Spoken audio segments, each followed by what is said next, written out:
నమస్కారం, నా పేరు బాలా. బీసీఎన్ న్యూస్ కి స్వాగతం. ముందుగా ముఖ్య అంశాలు. గత ప్రభుత్వ నిర్లక్ష్యం వల్లే చింతలపూడి ఎత్తిపోతల పథకం ఆగిపోయిందన్న మంత్రి నిమ్మల.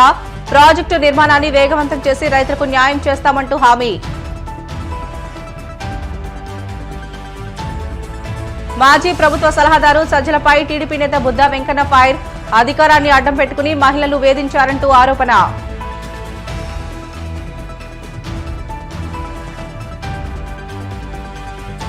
చిత్తూరు జిల్లా పుత్తూరులో బలిజ సంఘం నూతన భవనం ప్రారంభం.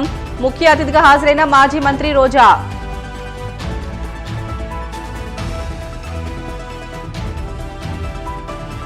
సినీ నటి నత్వానికి న్యాయం చేయాలన్న మాజీ మంత్రి డొక్కా మాణిక్య వరప్రసాద్.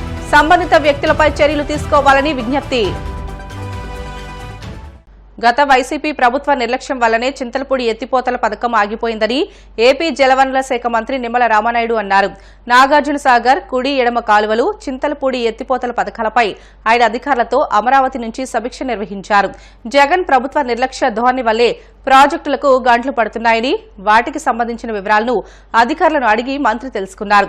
వారి హయాంలో ప్రాజెక్టుల నిర్వహణ లోపం స్పష్టంగా కనిపిస్తుందని చెప్పుకొచ్చారు. గత ప్రభుత్వ విధానాలు అవలంబించే అధికారులపై చర్యలు ఉంటాయని, ఇప్పటికైనా పద్ధతి మార్చుకోవాలంటూ మంత్రి హితవు పలికారు. గత వైసీపీ ప్రభుత్వంలో చింతలపూడి ఎత్తిపోతల పథకం పూర్తిగా నిర్లక్ష్యానికి గురైనట్లు మంత్రి నిమ్మల చెప్పారు. ఈ ప్రాజెక్టు ద్వారా 2 జిల్లాల్లో మొత్తం 33 మండలాలు, 410 గ్రామాలకు లబ్ది చేకూరుతుందని మంత్రి పేర్కొన్నారు. నోబెల్ బహుమతి గ్రహీత, బాలల హక్కుల కార్యకర్త కైలాష్ సత్యార్థి ప్రకాశం జిల్లా ఒంగోలు వచ్చారు. కైలాష్ కు కలెక్టరేట్లో collector A Tamim Ansariya, joint collector R Gopalakrishna, ఇతర అధికారులు ఘన స్వాగతం పలికారు. ఈ సందర్భంగా కలెక్టరేట్ ప్రాంగణంలో మొక్కలు నాటిన సత్యార్థి బాలల హక్కులపై జిల్లా యంత్రాంగం ప్రత్యేకంగా నిర్వహిస్తున్న వర్క్ షాపునకు ముఖ్య అతిథిగా కైలాష్ సత్యార్థి హాజరయ్యారు.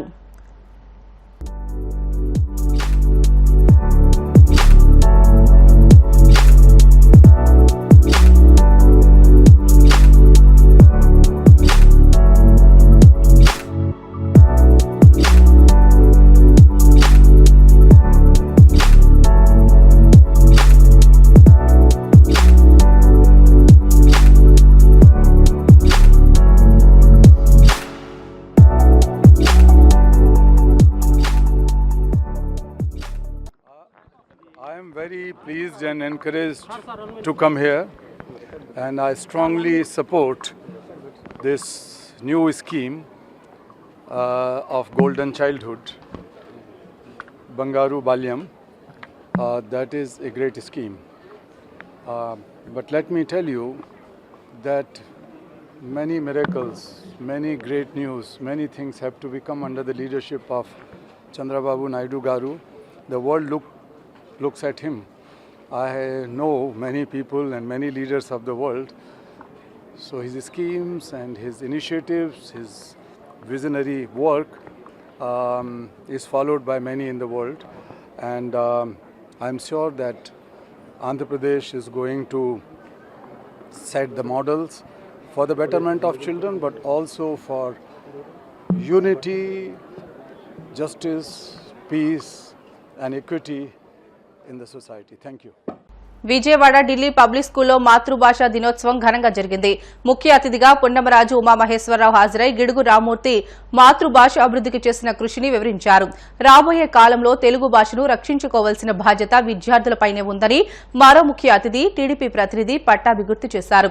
ఈ సందర్భంగా పాఠశాల విద్యార్థులు ప్రదర్శించిన నృత్యాలు అందరినీ ఆకట్టుకున్నాయి. విద్యార్థులంతా సాంప్రదాయ దుస్తుల్లో అలరించారు. పాఠశాలలో నిర్వహించిన ఏకపాత్రాభినయం, వివిధ అంశాలపై స్కిట్లను చేసి విజేతలకు బహుమతులు అందజేశారు. ఈ కార్యక్రమంలో పాఠశాల డైరెక్టర్లు పరిమి పవన్ చంద్, కడియాల ప్రవీణ్ కుమార్, పాఠశాల academic director David Raj, principal MS Bhuvaneswaran, vice principal Sanjay Bhatia, తల్లిదండ్రులు, విద్యార్థులు పాల్గొని విజయవంతం చేశారు.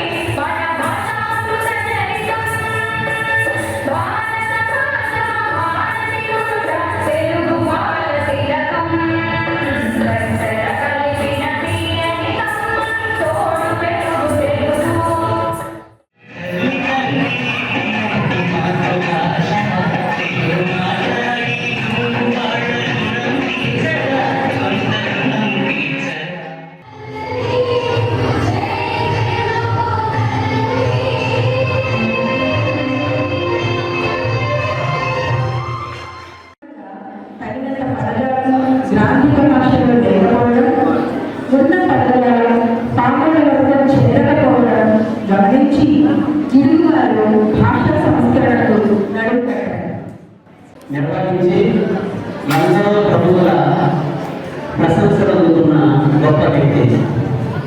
వీరికి వ్యాఖ్యాన కళారత్న అనే బిరుదు కూడా లభించింది.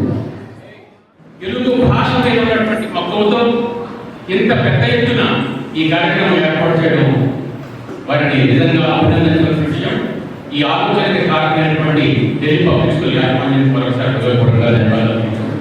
జీవులలో ఉన్న సేవనంతయు చమత్కృతి పంక్తులను సమర్పించు భాష. భాష యొక్క 10 తెలిసిన ప్రభువు చూసి, భాష యొక్క 10 తెలిసిన ప్రభువు చూసి భాష ఎననిది అని చెప్పబడిన భాష. గత వైసీపీ ప్రభుత్వ అరాచకాలకు జిత్వాని ఉదంతం ఒక నిదర్శనమని టీడీపీ నేత బుద్ధ వెంకన్న వ్యాఖ్యానించారు. శుక్రవారం ఆయన మీడియాతో మాట్లాడుతూ విజయసాయిరెడ్డి శాంతి వ్యవహారం చూశామని, ఇప్పుడు సకల శాఖ మంత్రి చేసిన దారుణం చూస్తున్నామని అన్నారు. జగన్ పాలనకు చంద్రబాబు పాలనకు ఎంత తేడా ఉందో చూడాలని అన్నారు. జగన్ వారి మంత్రులు చేసిన అరాచకాలు, దారుణాలు అన్ని ఇన్ని కావని మండిపడ్డారు. నటి జిత్వాని కేసులో పోలీసు అధికారుల పాత్ర ఆందోళన కలిగిస్తుందని అన్నారు. కొక్కల విద్యాసాగర్ అనే వ్యక్తి కేసు పెడితే పోలీసులు పరుగులు పెట్టారని, చీటింగ్ కేసులో పోలీసులు అంత త్వరగా స్పందించడం అభినందనీయమని అన్నారు. ఇతర కేసుల్లో పోలీసులు ఎందుకు స్పందించడం లేదని అన్నారు. జగన్ ప్రభుత్వంలో మహిళలకు రక్షణ లేదని, చివరకు కాకీలు కూడా కర్కశంగా వ్యవహరించారని అన్నారు.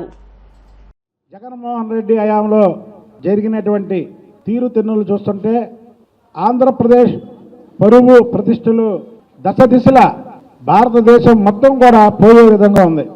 అరగంట అన్నాడు ఒక మంత్రి, గంట అన్నాడు ఒక మంత్రి, మల్లెపూలు అన్నాడు ఒక మంత్రి, ఫ్యాన్ టిప్పి చూపించాడు ఒక ఎంపీ, ఆఖరికి డైనమిక్ హీరోయిన్ అయినటువంటి విజయశాంతి గారు.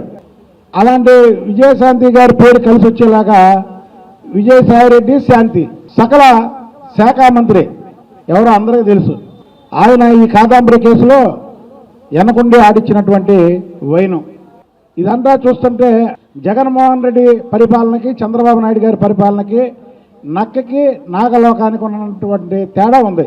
చంద్రబాబు నాయుడు గారి ప్రభుత్వంలో ఈరోజు పెట్టుబడులు పెట్టడానికి క్యూ కట్టి భారతదేశంలో ఉన్నటువంటి వారు, ఇతర దేశాల్లో ఉన్నటువంటి వాళ్ళు క్యూ కట్టి వస్తుంటే, మళ్ళీ ఇదే చంద్రబాబు నాయుడు గారి ప్రభుత్వంలో జగన్మోహన్ రెడ్డి హయాంలో చేసినటువంటి దోపిడీలు, దొంగతనాలు, అలాగే భూ కబ్జాలు, రోజుకి వేలాది మంది వచ్చి ఫిర్యాదులు చేస్తుంటే, జగన్మోహన్ రెడ్డి చేసినటువంటి అరాచకాలు, జగన్మోహన్ రెడ్డి మంత్రులు, ఎమ్మెల్యేలు, ఎంపీలు చేసినటువంటి దోపిడీలకి ఒక శాఖనే పెట్టాలనేటువంటి ఆలోచన కూటమి ప్రభుత్వంలో చంద్రబాబు నాయుడు గారు ఒక పక్క, పవన్ కళ్యాణ్ గారు ఇంకొక పక్క, పురంధేశ్వర గారు ఒక పక్క, వీళ్ళు ముగ్గురు కూడా పోయిన ప్రభుత్వంలో జరిగినటువంటి అరాచకాలు ఏమైనా ఉంటే దాని గురించి మీరు చెప్పండి అని ఫిర్యాదులు తీసుకుంటుంటే ప్రజలు క్యూ కడుతున్నారు. మరి అది జగన్మోహన్ రెడ్డి ప్రభుత్వంలో జరిగినటువంటి. ఇక కాదంబరి గారి విషయానికి వస్తే, ఆ రోజు ఆడదాం ఆంధ్ర అని ఒక కార్యక్రమాన్ని తీసుకున్నారు. ఆడదాం ఆంధ్రానా, ఆడదాం ఆడాలతానన్నా, ఏంటిది చెప్పండి? ఇన్ని కేసులు, ఇందులో ఒక్కళ్ళన్నా మీరు పార్టీ నుంచి సస్పెండ్ చేశారా? పెద్ద దుర్మార్గం ఏంటంటే, కుక్కల విద్యాసాగర్ ఉన్నాడు, చేసినటువంటి లైంగిక దాడికి సాక్షాత్తు ఆ రోజు ఉన్నటువంటి విజయవాడ కమిషనర్ ఇది కూడా ఉందని మనం వార్తల్లో చూస్తున్నాం. ఇవాళ ఇంకో వార్తలో చూసా, గత 3 రోజులుగా డీజీపీ ఆఫీసుకు కూడా కాంతి రాణా టాటా.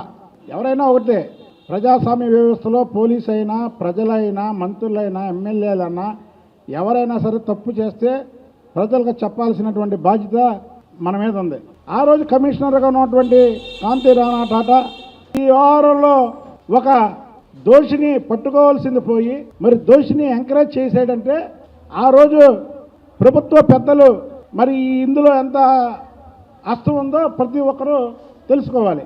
ఈ రాష్ట్రంలో ఎన్నికలు జరగక ఈ జగన్మోహన్ రెడ్డి ఇంకా ముఖ్యమంత్రిగా ఉంటే ఈ కాదంబరి గారి కేసు ఇంతవరకు వెలుగులోకి వచ్చేది కాదు.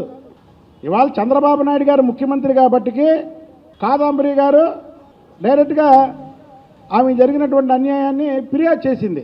ఆగస్టు నుంచి ఫిర్యాదు చేయలేకపోయిందంటే ఆ రోజు ఉన్నటువంటి పోలీస్ వ్యవస్థ కూడా దీనికి వత్తాసు పలికింది.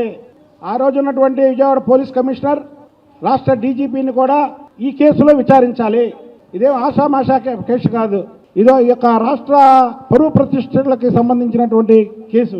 కాదంబరి అనే ఒక సినీ నటి వారు ముంబైలో ఉంటూ ఆమెను ఇక్కడికి తీసుకొచ్చి స్పెషల్ ఫ్లైట్లో మరి ఎంత అరాచకం సృష్టించారంటే వెలుగులోకి రాని ఎన్ని కార్యక్రమాలు ఉన్నాయో అవన్నీ తెలుసుకోవాలి.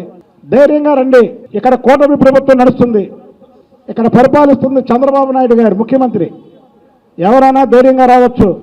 ఈ కేసుని సిబిఐ కూడా అప్పచెప్పమని ఆమె రిక్వెస్ట్ చేసింది. అంటే ఆమె ఎంత ఇబ్బంది పడిందో ఒక్కసారి ప్రజలు ఆలోచించాలి. అది ఒక్క కుక్కల విద్యాసాగర్ వల్ల అయితే ఇది అవదు. కుక్కల విద్యాసాగర్కి సకల శాఖ మంత్రి సపోర్ట్ ఉండడం కాక పోలీస్ పెద్దలు ఆ రోజు ఈ రాష్ట్రాన్ని లా అండ్ ఆర్డర్ని కంట్రోల్ చేయాల్సి ఉన్నటువంటి పోలీసు వాళ్ళు కూడా మరి ఈ కేసులో ఉండడం అనేది చాలా దురదృష్టం. ఎందుకంటే ఆమె ఒక సినీ నటి, ఆమె చెప్పలేని విషయాలు కూడా చాలా ఉంటాయి. అందుకే ఆమె సిబిఐకి రిఫర్ చేయమని చెప్పారు ఈ కేసుని ఇంతటితో వదిలే ప్రసక్తి లేదు. ప్రభుత్వం తప్పు ఎక్కడ జరిగినా శిక్షించడానికే ఈ కూటమి ప్రభుత్వం. అందుకనే కుక్కల విద్యాసాగర్తో పాటు సజ్జల రామకృష్ణారెడ్డిని అదుపులోకి తీసుకొని విచారించాల్సిందిగా కోరుతున్నాను. చిత్తూరు జిల్లా నాగరి నియోజకవర్గంలోని పుత్తూరులో నూతనంగా నిర్మించిన బలిజ భవన ప్రారంభోత్సవానికి మాజీ మంత్రి రోజా హాజరయ్యారు. ఈ సందర్భంగా రోజా మాట్లాడుతూ అసెంబ్లీ ఎన్నికల్లో వైసీపీ పరాజయంపై కీలక వ్యాఖ్యలు చేశారు. ఎన్నికలు సునామీలా వచ్చి వెళ్లిపోయాయని, ఇది ప్రజలిచ్చిన ఓటమి కాదని, ఈ అంశం ఏదో ఒక రోజు బయటకు రాకుండా ఉండదని వ్యాఖ్యానించారు. ఇంత ఘోరంగా ఓడిపోవాల్సిన తప్పులు మేమేమీ చేయలేదని వ్యాఖ్యానించారు. వైసీపీ ఎమ్మెల్యేలుగా ఉన్నప్పుడు ఎలా అందుబాటులో ఉన్నామో ప్రతిపక్షంలో కూడా అలానే ఉంటామని స్పష్టం చేశారు.